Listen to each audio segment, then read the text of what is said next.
Good day, ladies and gentlemen. I have a special guest today, Eduard Habsburg. He's the thrice great grandson of Franz Josef, of the great Habsburg family, distant relative of Blessed Karl on the other branch of the family. And presently, he is the ambassador to the Holy See in the Order of Malta. He's the father of, I believe, 6 children. Is that correct? That's correct. And in his spare time, he writes books, especially this recent one, which as we record this, it's being published today. It's called Building a Wholesome Family in a Broken World with Wisdom on How to Persevere in This Difficult Time as a Catholic Family. Ambassador, thanks for coming on the show. Thank you very much for having me. I'm very proud to be speaking here. Thank you. So, building a wholesome family in a broken world. This is something that I imagine is on everybody's mind.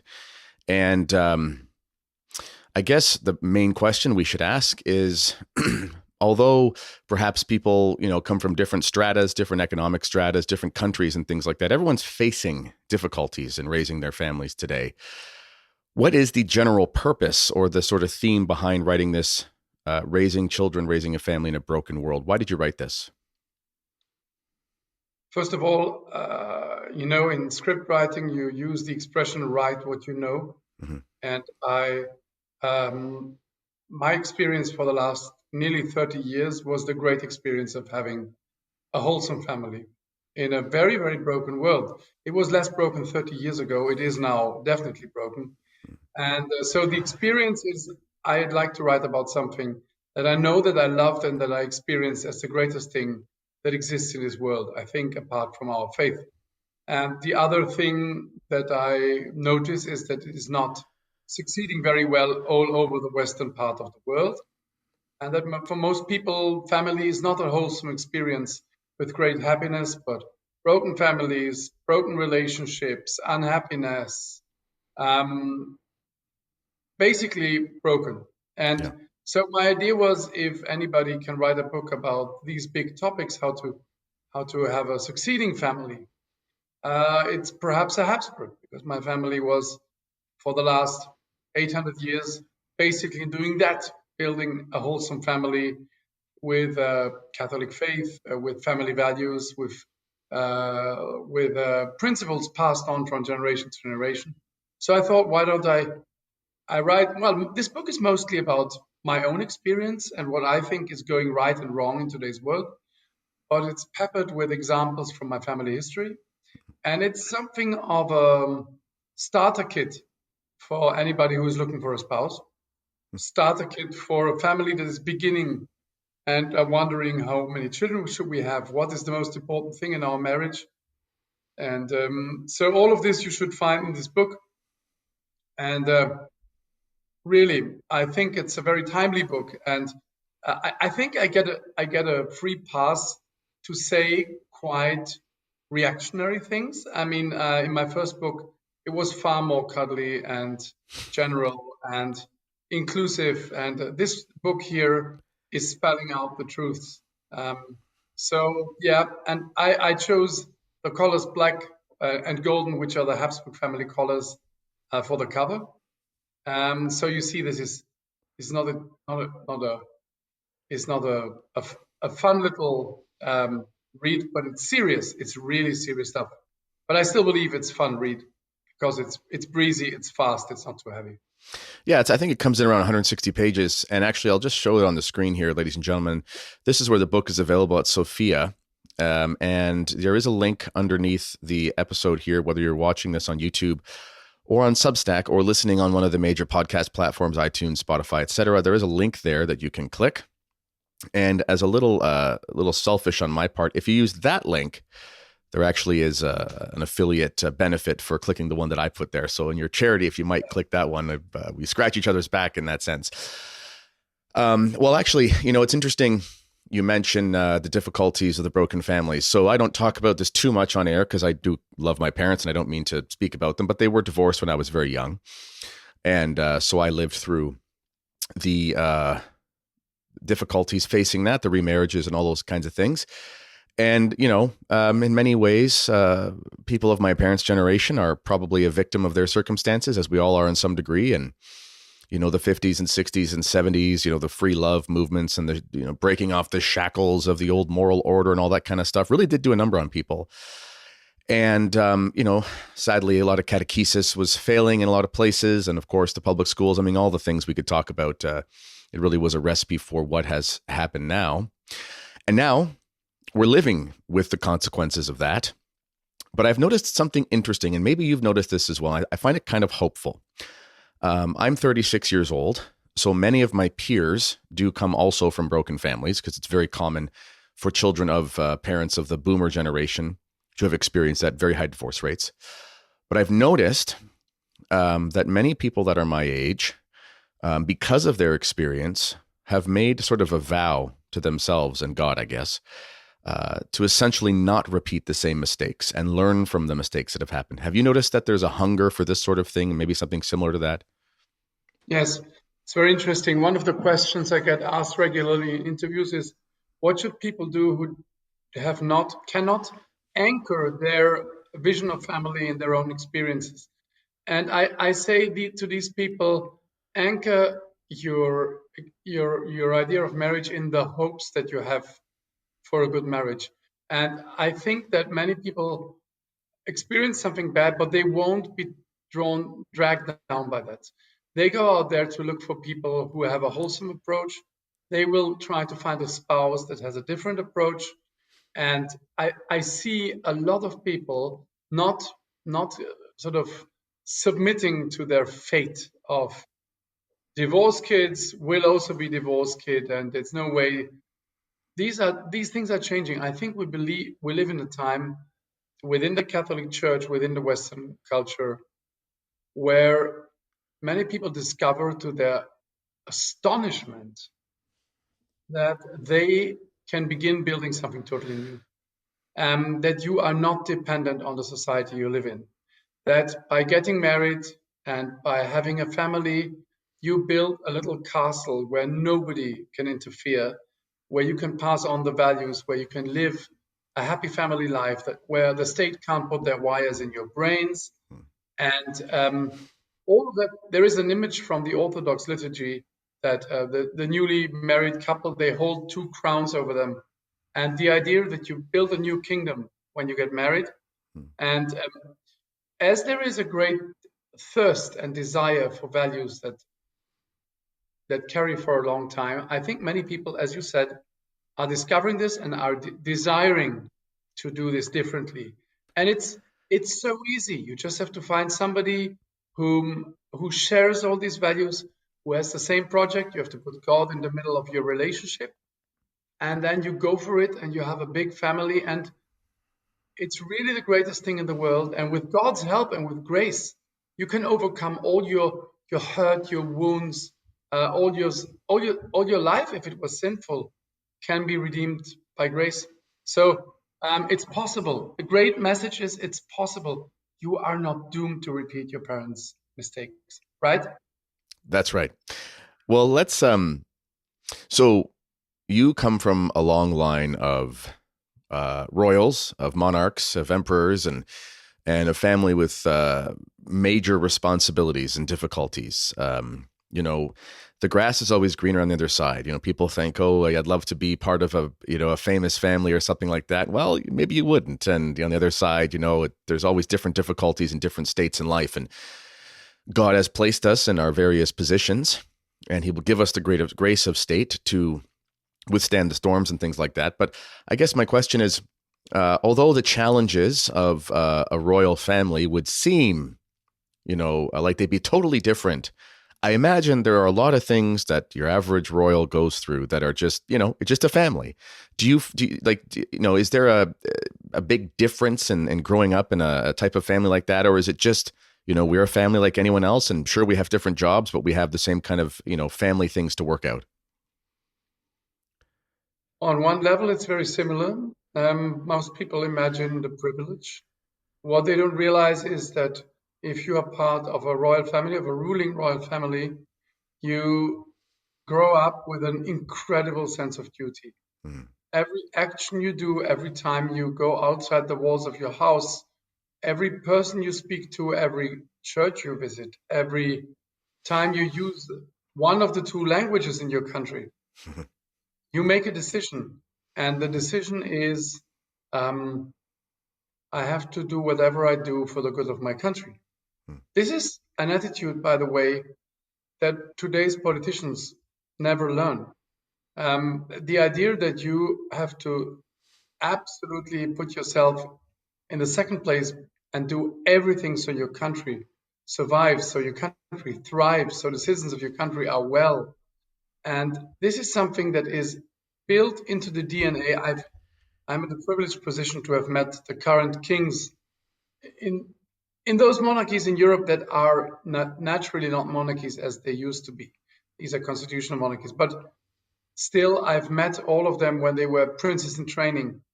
And their training was, you have to put yourself in second place all the time. First place is the country. You serve. So in a way, it's a similar way of growing up. In another way, it's much heavier. It's a much heavier load to bear. And the idea that you get a great salary by the state and you can travel around on yachts yes, we see that in glamour magazines, but it's not the reality. It's not the reality. The reality is something very different. So growing up a Habsburg, let's say, what do I have? How was it for me to grow up with that name? And you will always be at the center of attention wherever you are. It's like you have a little invisible lamp floating above you. Whatever you do will reflect upon your family, upon the family tradition.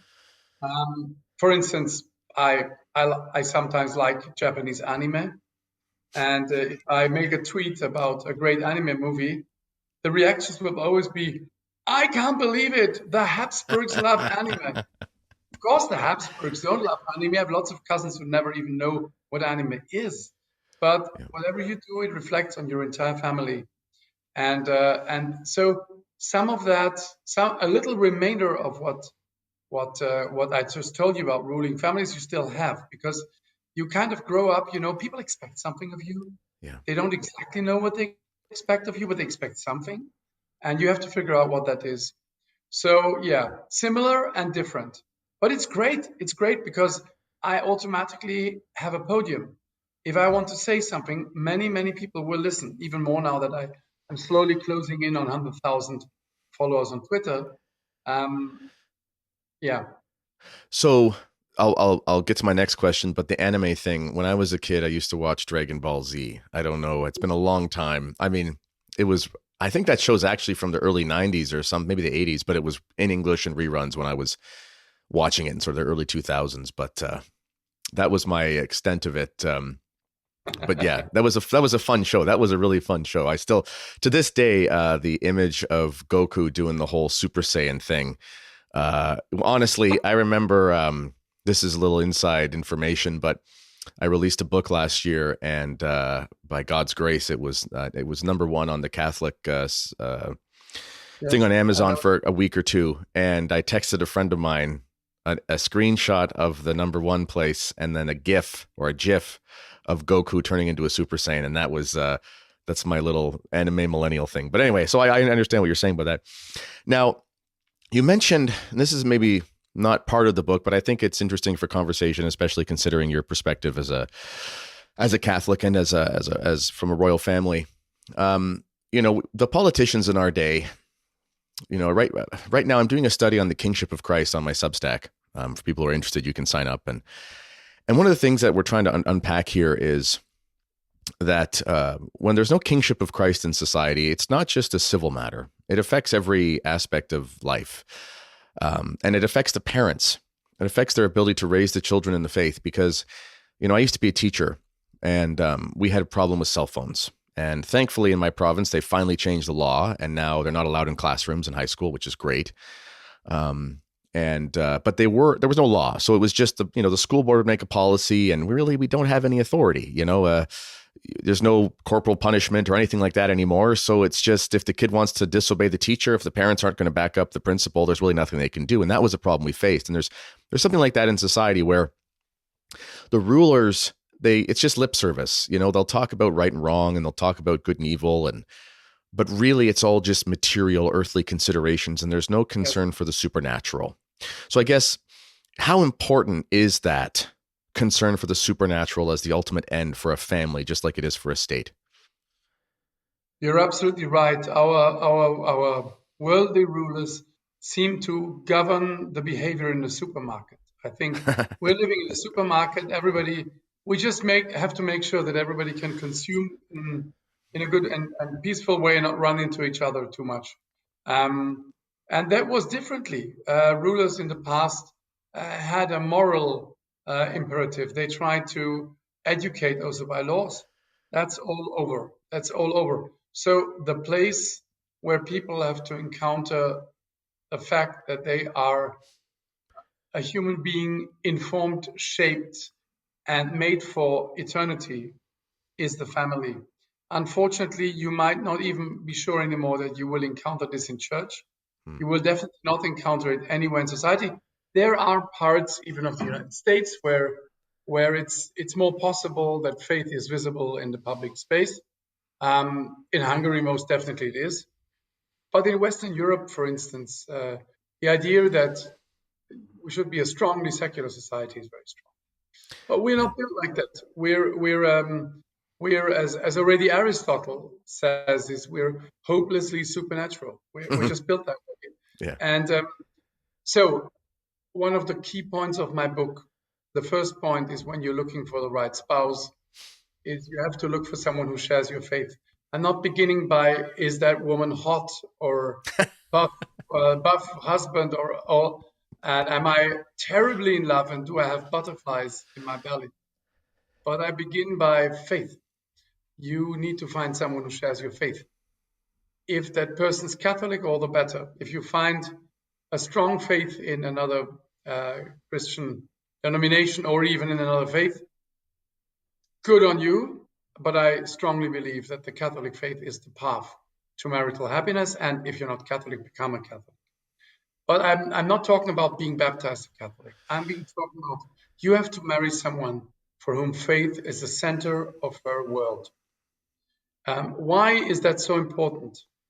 For several reasons. It is the best way to build a bridge between the two of you, to be able to live 30 years, 40 years, 50 years, 60 years together. It's, men and women are different, even if one tells us nowadays that you can change your gender every 5 minutes. Men and women are different. Your biographies are different. Your hurts and emotions are different. Your life and everything is different. Your tastes, your desires, your fears. If you don't have faith in common, what exactly do you have in common? My mother used to say that feelings sometimes depend on the amount of coffee that you had that morning. Feelings are something that are very dependent on many factors. Mm-hmm. If you have faith in common, that means that you as a couple, when you are in a crisis, or when life hits you hard with a bus driving into your life from the side and crushing everything, you have a place where you can both go, hold your hand and say, our first step is to God, please help us.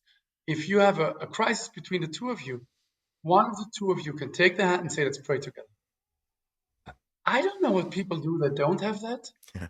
I don't know how that even will work.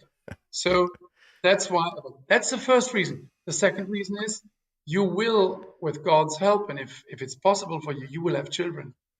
And you promise to raise your children in faith. You can only raise your children in faith if you live the faith. My father always used to say, children don't do what their parents say, children do what the parents do.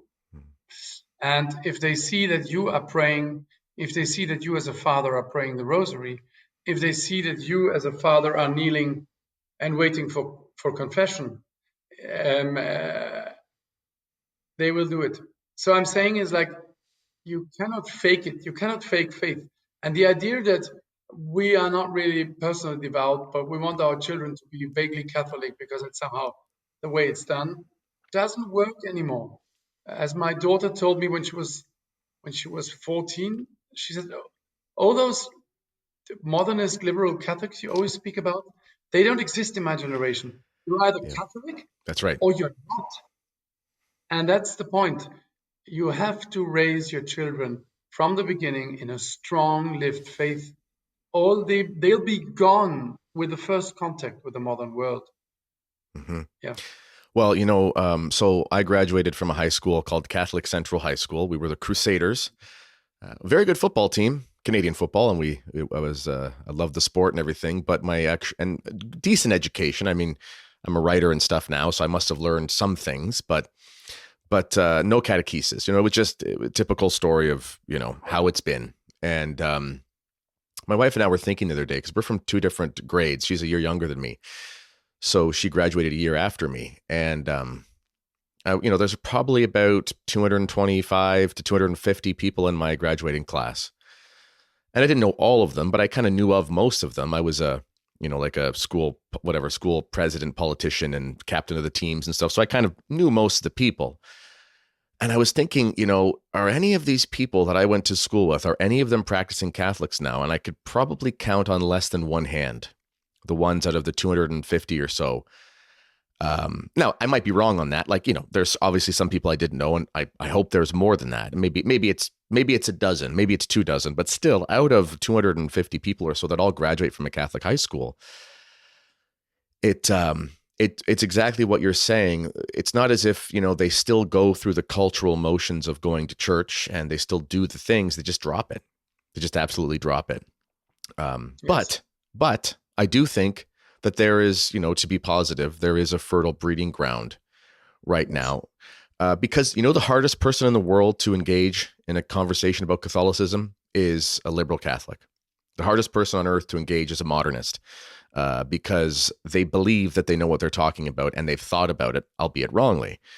Whereas someone who is completely almost apathetic, it's almost easier to talk to that person because they don't really have any emotional attachment to any of the beliefs, and they're willing to kind of hear the story, if that makes sense. Yes. So, what would be the main things then? Because we'll talk for about 10 more minutes, maybe 10, 15 minutes. And I know you got lots to do, but oh, by the way, ladies and gentlemen, also, I just want to show the book on the screen again here. You can see it. It's Building a Wholesome Family in a Broken World from Ambassador Eduard Habsburg, Archduke Eduard Habsburg. And you can find the link for that in the description area to this podcast. So we know there are dangers. So what are the main things that parents should be on guard against in the home? Sort of the most practical Yeah. things to watch for.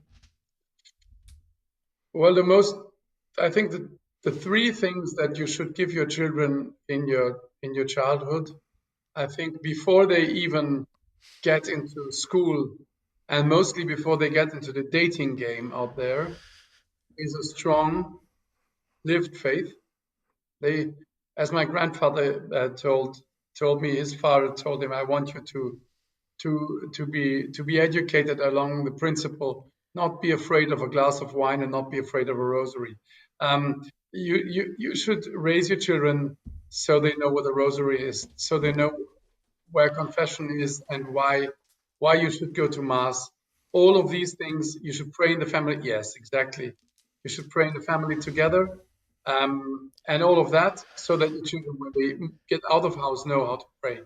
You should teach them, but you don't have to if you have a large family. They learn it automatically what family life is about, and you have to teach them according to their age, of course, and the sensibilities, that what the relationship between men and women is about, and that it's about a happy lifelong marriage and not about a dating game where you go into a relationship and get out of one and then you get into it with someone else and you get out of it again and all of that. But you should teach them that they should build filters in and not play the game that everybody else in school will play. That's the second one. And the third one is you should spend, not in an aggressive way, very cautiously, you should pass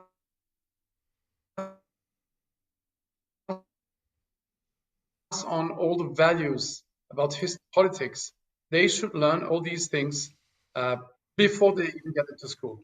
Because depending on where you send them, if they're in a public school, there is a good chance that they will run into a very different universe. But the great thing is that if you are generous enough to have lots of children, they will have a home base that nobody will ever be able to take away. They have siblings with whom they can talk about all of this. And I just see now we have this group. We're on the Signal or WhatsApp group or whatever. We interact all the time, although we're in different countries now, and they have each other's backs. There are siblings who try to answer to everything that one of the younger siblings writes, to praise them. There is this strong helping each other all the time. And I believe that if you have these three basic things in your life: faith, the ideas about family and relationship, and the basic ideas about what kind of culture we want to build, and you learn all of this at home, then you don't have to be afraid of what your children will encounter out there. It's funny you mentioned teaching your children about politics and history. My wife homeschools. I help her a little bit, but she does 99% of it. I'm more of the principal. I come in for discipline here and there if I need to. But she's teaching them, we're in Canada, of course, so she's teaching them Canadian history as well as certain things about the United Kingdom, the sort of English and French history of Canada. But, our kids already know. They already know. And my oldest is 9. They already know that they know more about the history of our country than almost anybody in Parliament. They may not know as many factoids because these people have degrees and stuff, but it's all lies what they say. And we've already told our children this. We've been very upfront. We said, especially about politics, Trudeau looks like he's going to be gone soon. They're going to prorogue Parliament and whatever, all these things. It's always a circus with him and everything going on. But our conservative option, although he is a lot better because he's a relatively sane human being and he's not going to do insane things, he's still a liberal. He's still, a classic liberal in the technical sense of the term. So he's, he seems to be okay on economics, which will be good. That's definitely a benefit, but it's still all, he's not going to be establishing the kingship of Christ anytime soon. Let's put it that way. So we explained to our children, we said, listen, we pray for our leaders. And, all authority is from God. So we have to respect those things that are legitimate and so forth and be well formed on those things. But you don't want to get too attached to the political machinations of our country because none of them are doing it for the reasons of establishing the kingship of Christ. So don't get emotionally involved the way that many people do because it becomes sort of almost a type of religion for people, which creates a lot of instability. I love the United States. I'm an hour from the border. I got lots of friends down there, but man, oh man, I could not imagine going through that emotional roller coaster every 4 years where it's this is the last election or like that sort of thing. It really does seem exhausting. And but this goes back to the marriage and the raising of the children has to be based in the unchanging reality of the faith, because that's the only way they're going to be able to withstand the storm. Yes. Can I say something about the kingship of Christ? I pray the Saint Bridget prayers every day, the 12-year thing, and one of the prayers is for the spreading of the kingship of Christ. So I pray for that every day. I believe that our world would be healed if the kingship of Christ would be spread. Yes. And the closest we get to it is if we have a Catholic monarchy. But right now we don't have that anywhere. But the time of Blessed Carol, that was very close to how great it can be if Christ is in the middle of the thought and prayers of the ruler of the ruling family and of the citizens. We don't have that right now. So you build a little state and kingdom in your family.